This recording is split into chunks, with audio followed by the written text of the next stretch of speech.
The dinner rush had finally died down at the Silver Spoon, one of those fancy restaurants in Los Angeles where a single meal costs more than most people make in a day.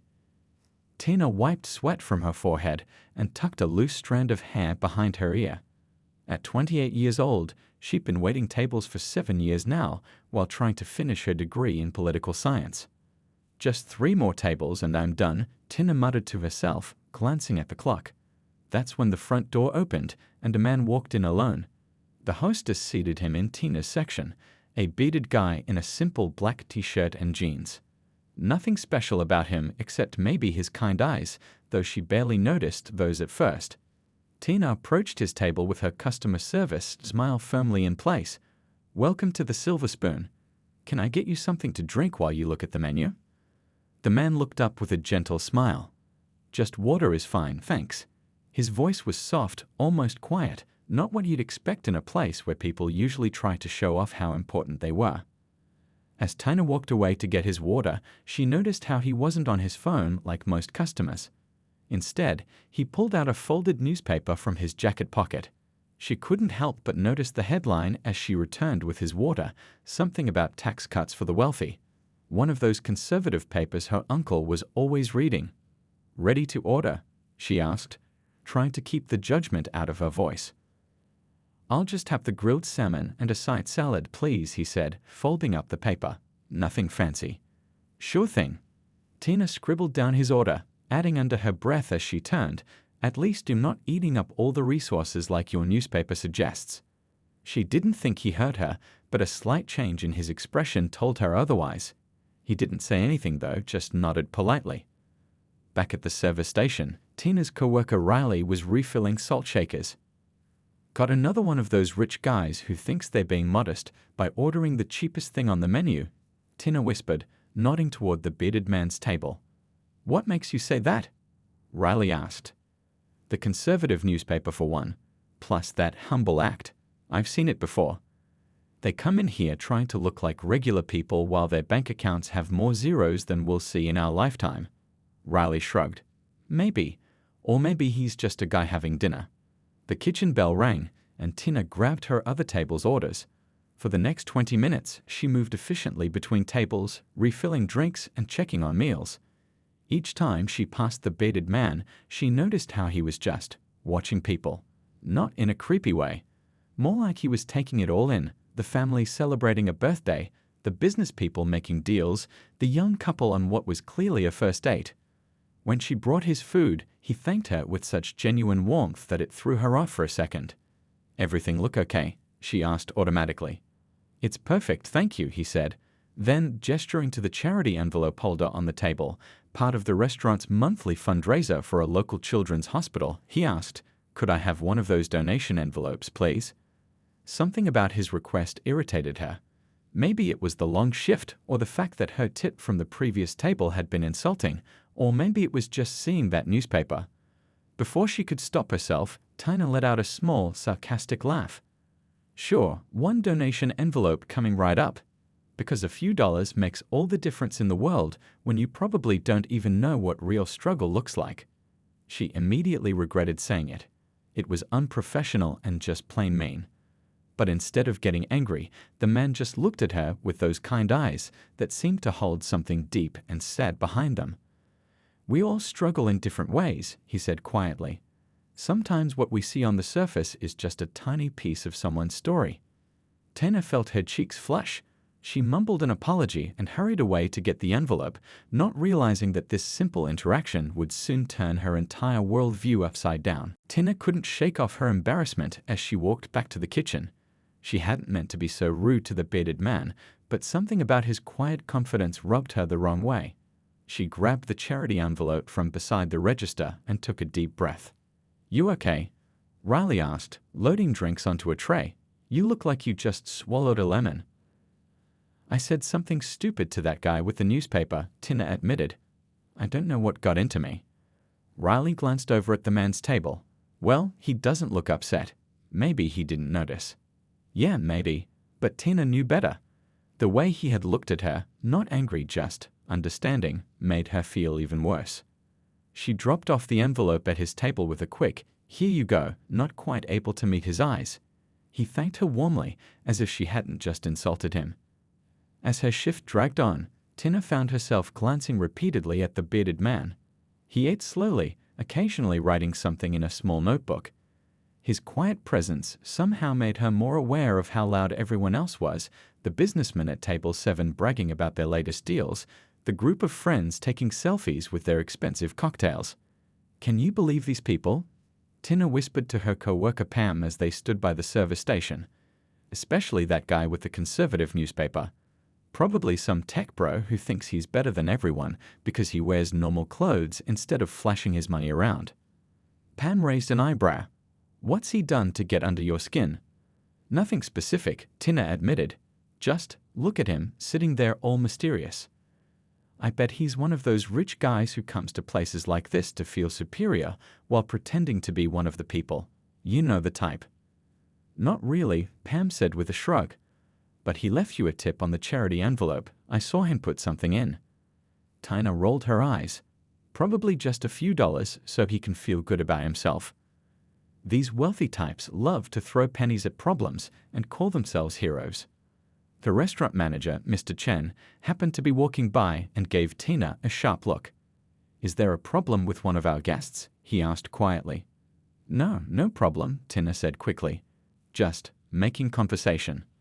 Mr. Chen's expression remained neutral, but his eyes drifted toward the bearded man's table. A flash of recognition crossed his face, then he turned back to Tina. "Please ensure all our guests receive your best service," he said evenly. As Mr. Chen walked away, Tina frowned. What was that about?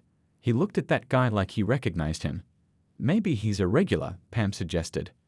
"I've been working here for 2 years and I've never seen him before."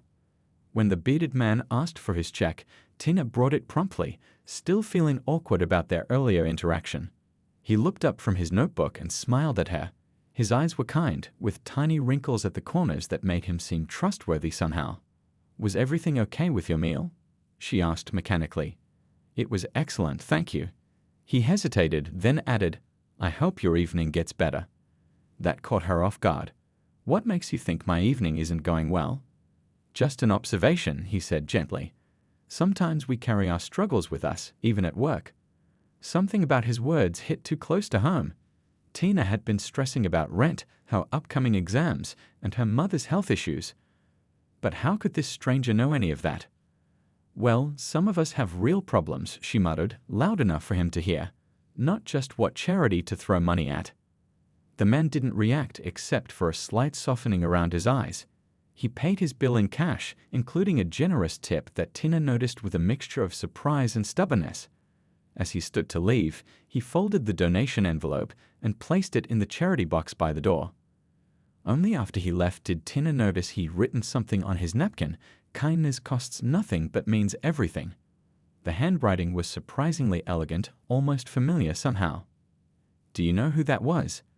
Mr. Chen appeared suddenly beside her, his voice low and tinged with disbelief. "Some guy with more money than sense," Tina guessed. Mr. Chen shook his head slowly.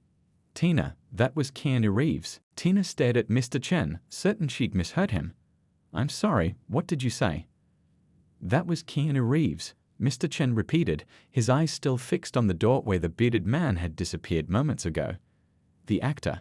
From The Matrix, John Wick, Speed." "No way," Tina said, shaking her head. "That can't be right. Keanu Reeves is, famous. Glamorous." She gestured vaguely. "That guy was just some regular dude with a beard." The busboy, Lewis, who had been clearing nearby tables, nearly dropped his tray. "Are you serious? Keanu Reeves was here and I missed him." Riley rushed over, eyes wide. "Did I hear that right? That quiet guy in the corner was Keanu Reeves? The Keanu Reeves?"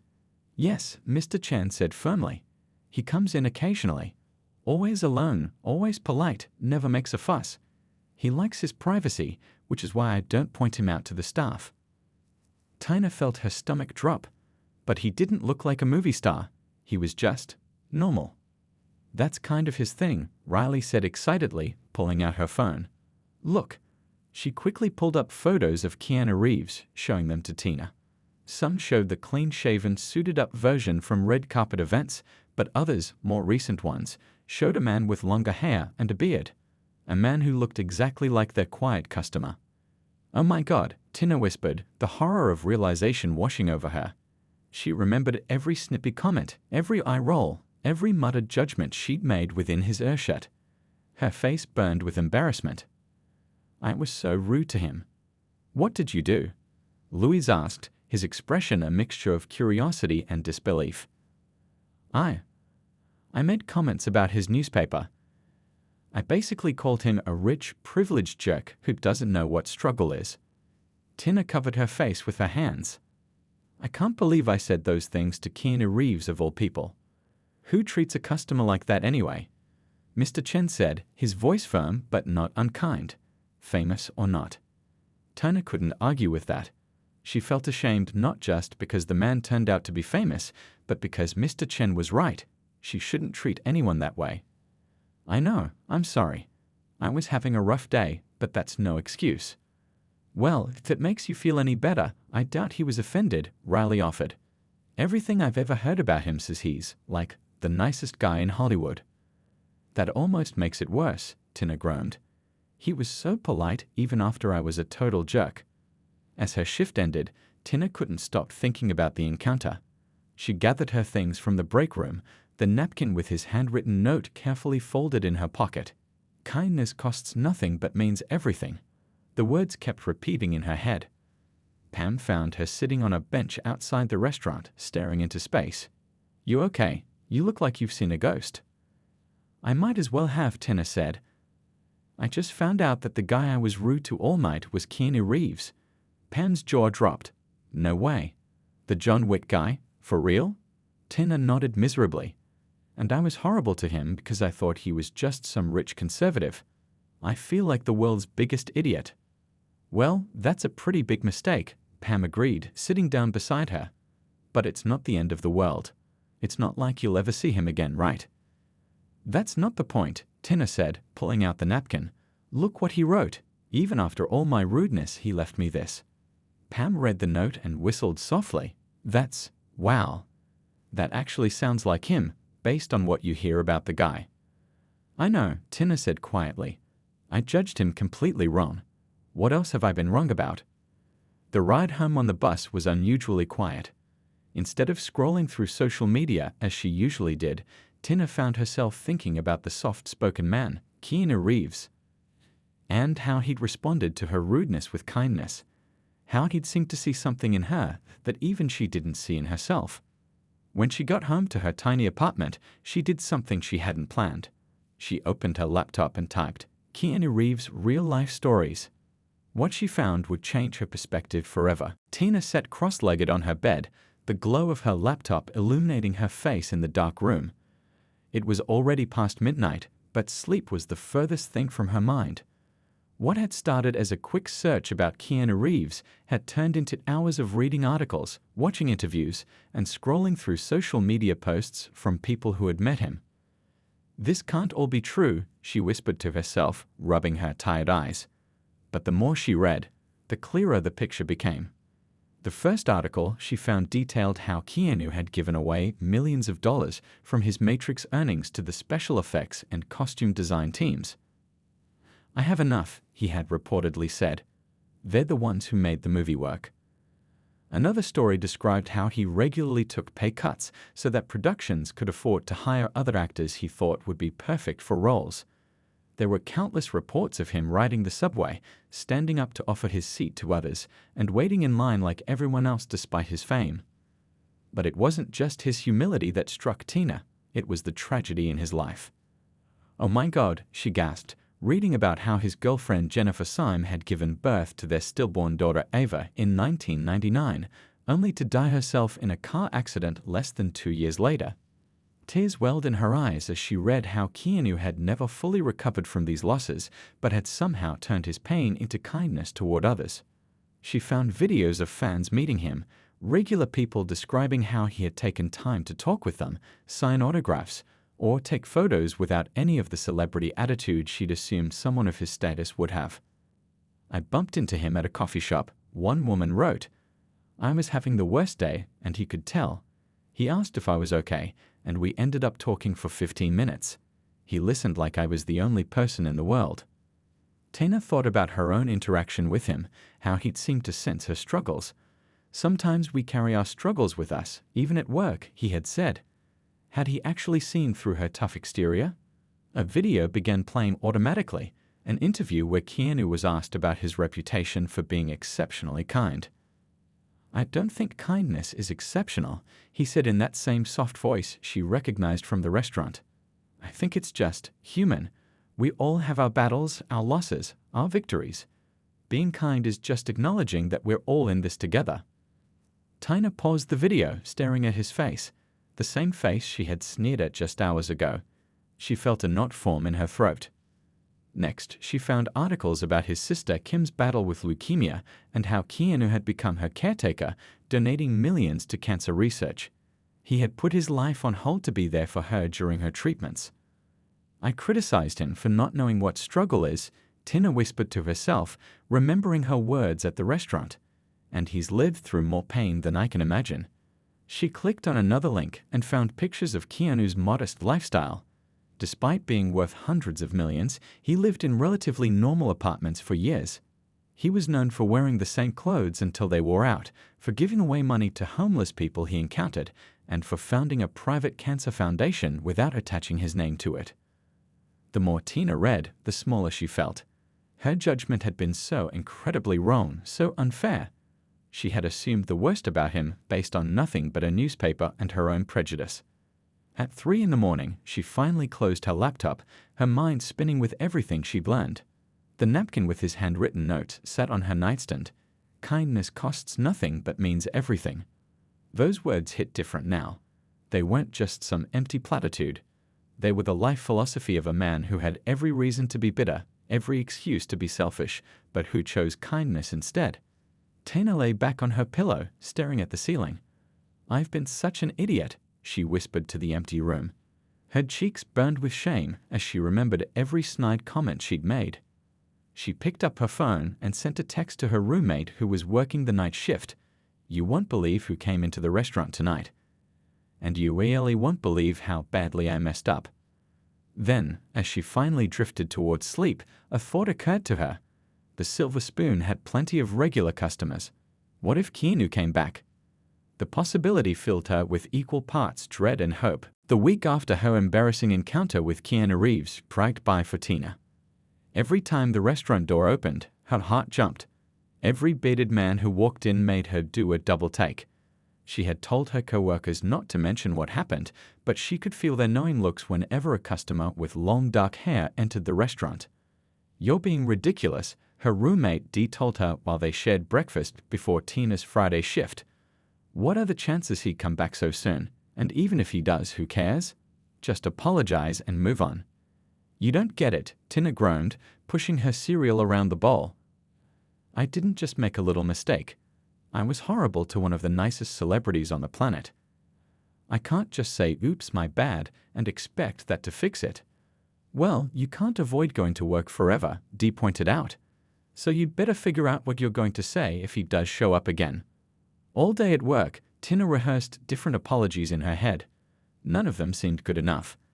How do you apologize for judging someone so harshly when they've been through so much? How do you make up for mocking someone who's known for being genuinely kind? Earth to Tina, Riley waved a hand in front of her face. "Table 12 needs drink refills." "Sorry," Tina mumbled, grabbing the water pitcher. As she made her rounds through the restaurant, her mind kept drifting back to her research about Keanu. She'd learned that despite his fame and fortune, he often gave most of his earnings away. How he'd been dealing with loss and grief for years, but still treated everyone with respect. The total opposite of what she'd assumed about him. The dinner rush was just picking up when Mr. Chen approached her with an uncharacteristically nervous expression. "Tina," he said quietly, "I need you to take table 7. Her stomach dropped. Table 7 was in the back corner, the same table where Keanu had sat before. She peered around Mr. Chen and saw him, the same dark beard, the same simple clothes, the same gentle demeanor as he studied the menu. "I can't," she whispered. "Please, can't Pan take that table? Or Riley?" Mr. Chen's expression softened slightly. "He asked for you specifically. He what? Tina froze. Why would he ask for me after how I treated him? I don't know, Mr. Chen said, but it would be rude to keep him waiting.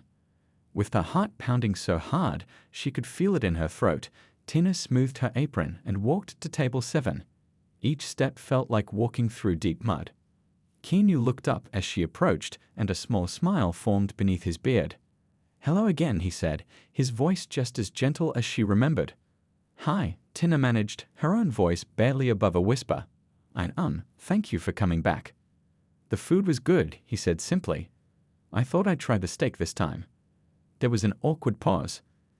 Tina knew she should take his order and move on, but the words tumbled out before she could stop them. I'm so sorry about last time, she blurted. I was completely out of line and incredibly rude to you, and I had no idea who you were. Not that it would be okay if you weren't famous.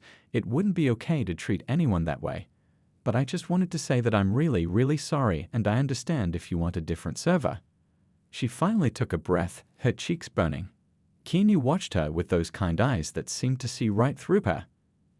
I don't want a different server, he said. And I didn't come back for an apology. You didn't. Tina blinked in confusion. No, he gestured to the chair across from him. If it's not too busy, I thought maybe we could talk for a minute when you have time. I've found that first impressions aren't always accurate, on either side. Tina glanced around the restaurant. The dinner rush hadn't fully hit yet. I have a few minutes now, actually. Please sit, he said. With trembling legs, Tina sat down across from Keanu Reeves, wondering what on earth he could possibly want to talk about with her after how she treated him. The napkin with his handwritten note was still in her pocket, pressed and saved like a precious memento. She pulled it out and placed it on the table between them. I've been thinking a lot about what you wrote, she said softly, about kindness. Keanu's smile grew warmer, and to Tina's surprise, he looked almost relieved, as if he'd been worried about this meeting too. Tina felt strangely calm sitting across from Keanu Reeves. The restaurant noise seemed to fade into the background as he looked at the napkin with his handwritten message that she'd placed on the table. You kept it, he said, sounding genuinely surprised. Tina nodded. After I found out who you were, I stayed up all night reading about you online. She winced. That sounds creepy, doesn't it? A soft chuckle escaped him. Not at all. I think it's natural to be curious. Mr. Chen appeared beside their table with a concerned expression. Is everything okay, Tina? You know you can't sit with customers during your shift. It's my fault, Keanu said quickly. I'd asked her to join me for a moment, but you're right. I don't want to get her in trouble. Tina started to rise, but Mr. Chen waved her back down. Take 5 minutes, he said, then added with a little smile, just this once. As Mr. Chen walked away, Tina turned back to Keanu. So, why did you want to talk to me? After how I treated you, I figured you'd never want to see me again. Keanu considered this for a moment, his eyes thoughtful. I've spent most of my life being judged, sometimes positively, sometimes negatively, but almost always based on assumptions rather than who I really am. He spread his hands.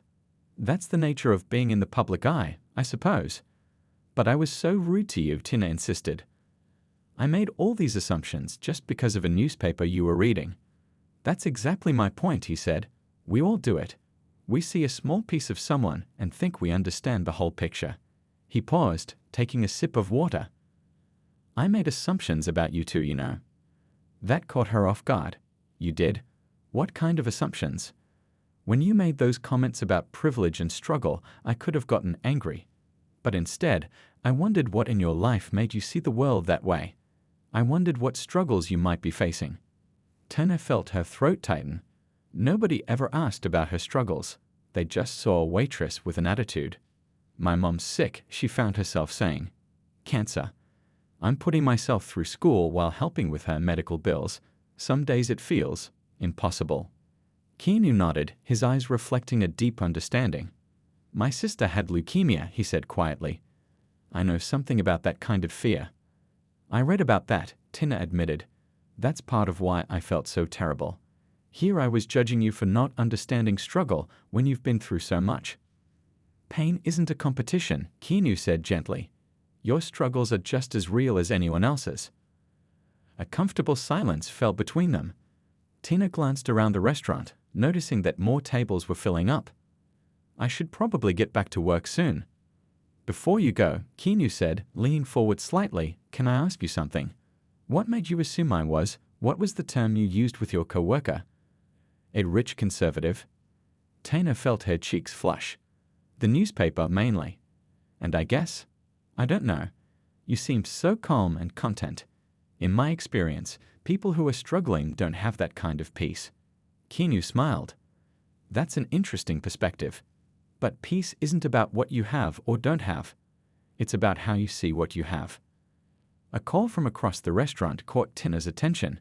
Riley was waving at her, pointing at new customers being seated in her section. I really have to go, Tina said reluctantly. But thank you for not hating me, I guess. Life's too short for hate, Keanu replied simply, and too precious to waste judging people we don't know. As Tina stood, she hesitated. Can I ask you something too? Why do you care what some random waitress thinks of you? You're Keanu Reeves. You could just ignore people like me. His answer was immediate and sincere. Because there are no people like you. There's just people, and we're all trying to figure out this life together. He smiled again. Plus, the way you stood up for what you believe in, even if you were making assumptions about me, showed conviction. The world needs more of that, just maybe with a bit more understanding behind it. Tana nodded, taking in his words. I'll bring your steak soon, she said, not knowing what else to say. As she walked back to the kitchen, she felt lighter somehow. The conversation replayed in her mind, not at all what she had expected. She had been prepared for a lecture or maybe polite dismissal. Instead, he had treated her like an equal, someone worth understanding. When she returned with his steak, Keanu was writing in his notebook again. He looked up and thanked her with genuine warmth. Enjoy your meal, she said, meaning it this time. 2 weeks passed since Tina's conversation with Keanu Reeves. The napkin with his handwritten note now hung on her refrigerator door, a daily reminder that had changed something inside her. You seem different lately, Dee commented one morning as they got ready for their days. More? I don't know, calm Maddie. Tina smiled as she poured coffee into her travel mug. I've been thinking a lot about that conversation with Keanu. About how quick I was to put him in a box based on almost nothing. And how's that working out for you? Dee asked, grabbing her keys. It's like I'm seeing things differently, Tina admitted. Yesterday, this guy came into the restaurant wearing a hat with a political slogan I hate. 6 months ago, I would have immediately decided everything about him. But instead, I just served him. We actually had a nice chat about his grandkids. At work, the change was even more noticeable. Tina found herself listening more to her customers, really seeing them as individuals rather than categories. She still had her political beliefs, those hadn't changed, but she held them differently now. Table 9 wants to compliment their server, Mr. Chen told her one evening, a hint of pride in his voice. They said you made their anniversary dinner special. Just doing my job, Tina said, but she felt a warmth spread through her chest. Later that week, an older woman sat alone in Tina's section. She seemed sad, barely touching her food. Before her conversation with Keanu, Tina might have just refilled the woman's water and moved on. Now she paused. Is everything okay with your meal? Tina asked gently. The woman looked up with tear-filled eyes. The food is fine, dear. It's just, this was my husband's favorite restaurant. He passed away last month. Tina sat down across from her. I'm so sorry. Would you like to tell me about him? The woman's face brightened as she shared stories about her husband of 42 years. When she finished her meal, she held Tina's hand and thanked her for listening. You reminded me of something important today, the woman said, that even strangers can show kindness when you need it most. As the woman left, Tina thought about what Keanu had told her. Kindness costs nothing but means everything. She was finally understanding what that really meant. Keanu never returned to the restaurant, at least not during Tina's shifts, but his brief presence in her life had left a lasting mark. She still searched for his name online occasionally, smiling at stories of his random acts of kindness around the world. One day, a young couple came in wearing political pins that represented views opposite to Tina's. Her old self would have judged them immediately. Instead, she gave them the same warm service she gave everyone else. You handled that well, Riley commented after the couple left. I remember when you would have been muttering under your breath about people like that." "People like what?" Tina asked. "They're just people. Their political pins don't tell me who they really are, what they've been through, or why they believe what they believe." Riley raised an eyebrow. "Who are you and what have you done with Tina?" They both laughed, but later, as Tina walked home under the darkening sky, she thought about Riley's question. Who was she now?